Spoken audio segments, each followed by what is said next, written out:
Hello and welcome to Disney Movie Investigation. If this is your first time watching, welcome to the show.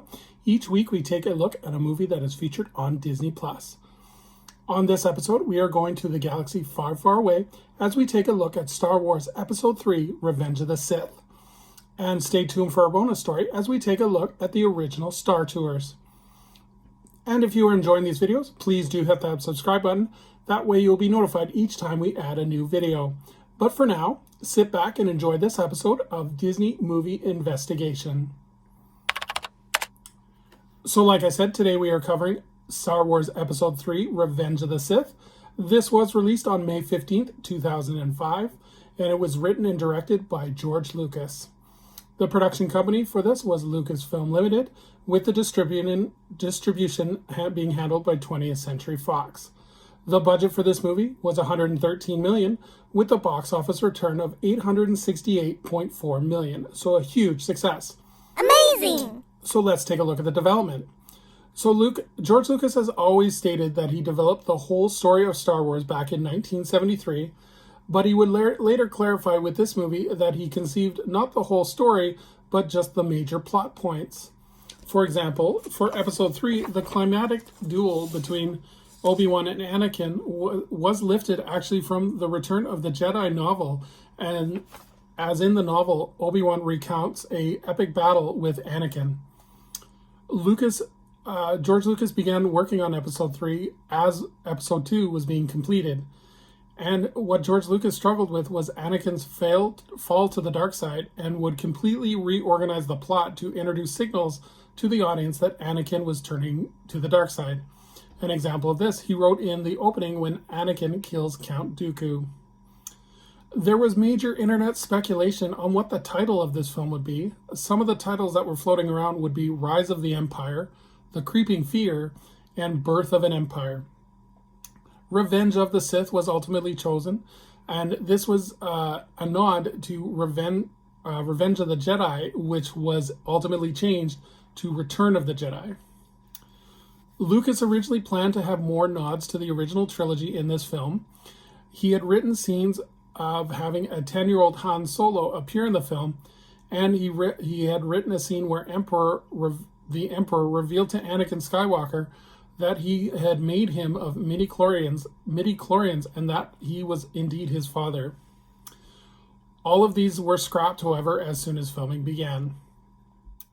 Once principal photography was finished, Lucas rewrote the Anakin turn sequence and re-edited the film and film pickups in London in 2004 to make sure that this new ending worked with the film.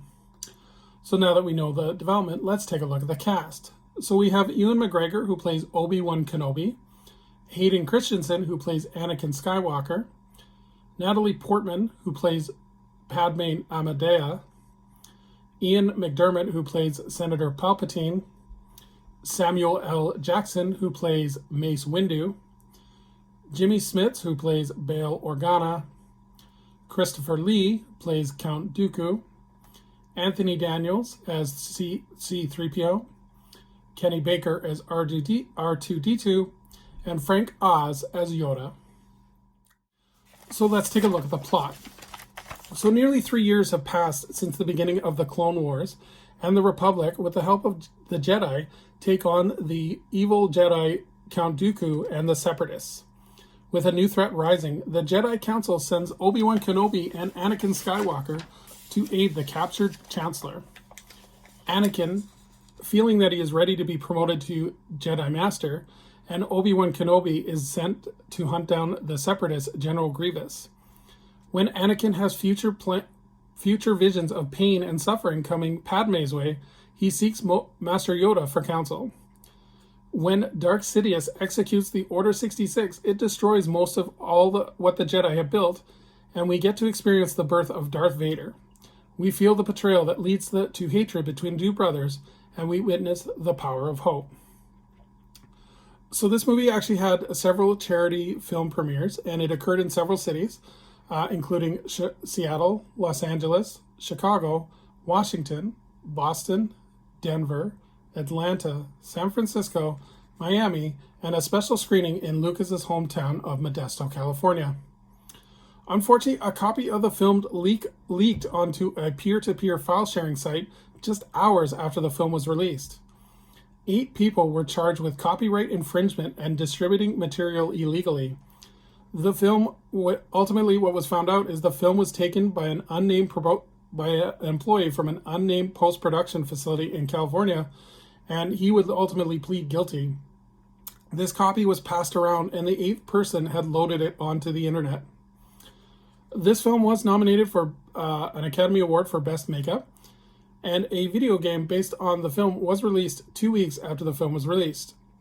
And then the legacy continues as several of the characters of the film were featured in Star Tours: The Adventure Continues. So would I recommend this movie? I like this movie for its action sequences and its epic lightsaber battles. I think this one is the best of the 3 prequels.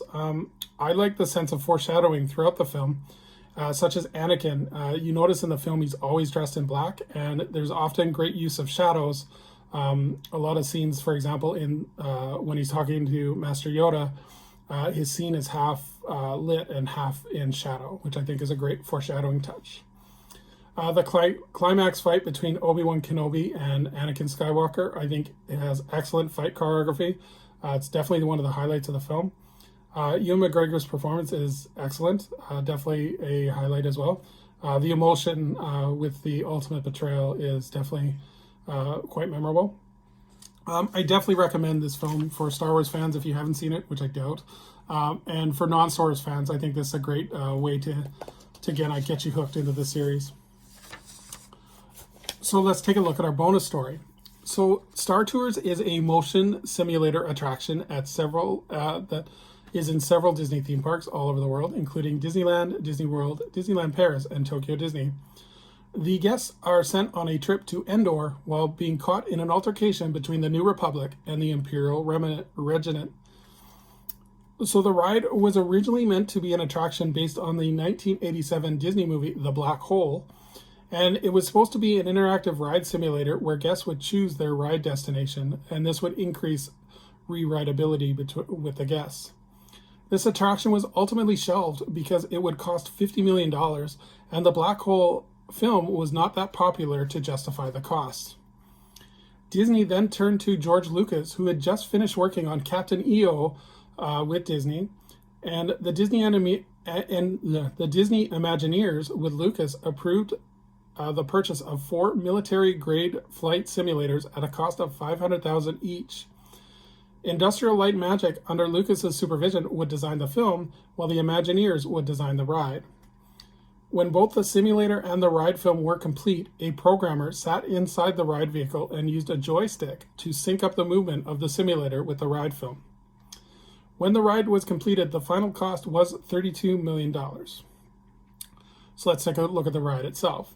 So guests would enter a spaceport terminal where they would be traveling to Endor, and guests travel through a maintenance area where they would load onto their spacecraft, the Space Speeder 3000, and their pilot was a bumbling droid named Rex, who was voiced by Pee Wee Herman Paul Rubens. All goes well until Rex crashes the spaceship into a maintenance bay. And then once Rex gets the spaceship finally into space, he asks R2-D2 to make the jump to light speed. Unfortunately, they pass the moon of Endor and land right in the middle of a comet cluster. After getting through the comet store, Rex guides the craft right into an Imperial battle of the Death Star 3. Rex must now aid the Republic by destroying the Death Star and getting his passengers to the final destination of Endor. So why did this ride close? On August 14th, 2010, Walt Disney World hosted the last ride to Endor, exclusive to Celebration 5 attendees at Hollywood Studios from 8 p.m. to 1 a.m. This event included appearances from George Lucas and several entertainment shows such as the Jedi Training Academy and Hyperspace Hoopla. The event ended with the official shutting down of the attraction, with Boba Fett destroying the ride power system with a thermal detonator. The attraction was ultimately closed because they were wanting to update the attraction with current Star Wars characters and retitled the Star Tours: The Adventure Continues. So I think this is a great. It was a great ride. It was definitely definitely with rewritability. I think the motion simulator, it wasn't too rough, and it definitely was a lot of fun to ride. We will cover Star Tours: The Adventure Continues on a separate video because that has a kind of a unique history to it itself. But definitely, I think this was a memorable ride. Especially, it started kind of in the Michael Eisner area. It started where Disney would start incorporating other non-Disney franchises into their theme park. So I think this is definitely was a great step towards that. So thank you so much for joining us here on Disney Movie Investigation. Please leave us a comment below what you think of Episode 3, Revenge of the Sith. And also, what is your favorite memory from the original Star Tours? Please leave a comment below. For our next video, we are going to stay in outer space as we explore another movie under the Disney Star banner as we cover Alien Resurrection. But for now, I hope you have a magical day, and we will see you real soon.